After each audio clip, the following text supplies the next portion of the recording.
we continue to see signs of Russian escalation, including new forces arriving at the Ukrainian border.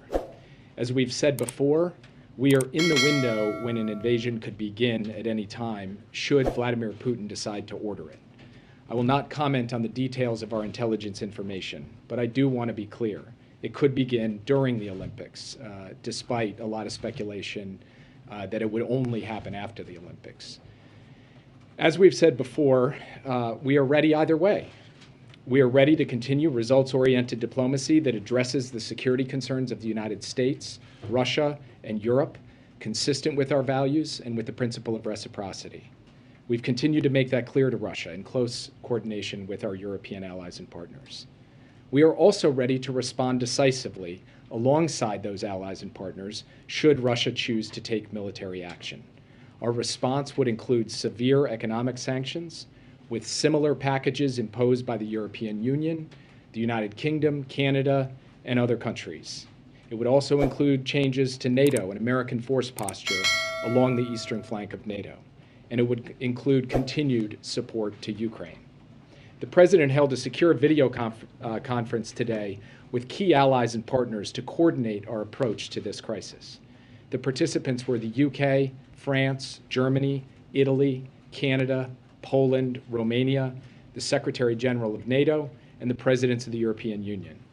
We have achieved a remarkable level of unity and common purpose from the broad strategy down to the technical details.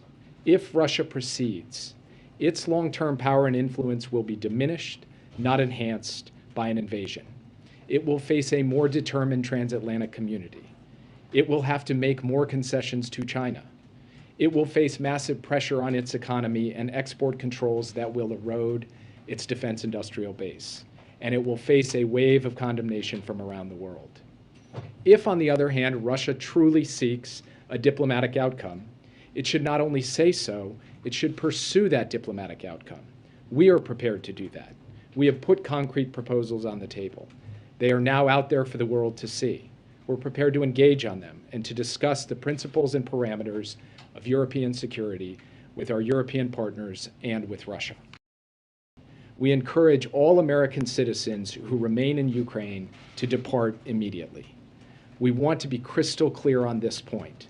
Any American in Ukraine should leave as soon as possible, and in any event in the next 24 to 48 hours. If a Russian attack on Ukraine proceeds, it is likely to begin with aerial bombing and missile attacks that could obviously kill civilians without regard to their nationality. A subsequent ground invasion would involve the onslaught of a massive force. With virtually no notice, communications to arrange a departure could be severed and commercial transit halted. No one would be able to count on air or rail or road departures once military action got underway.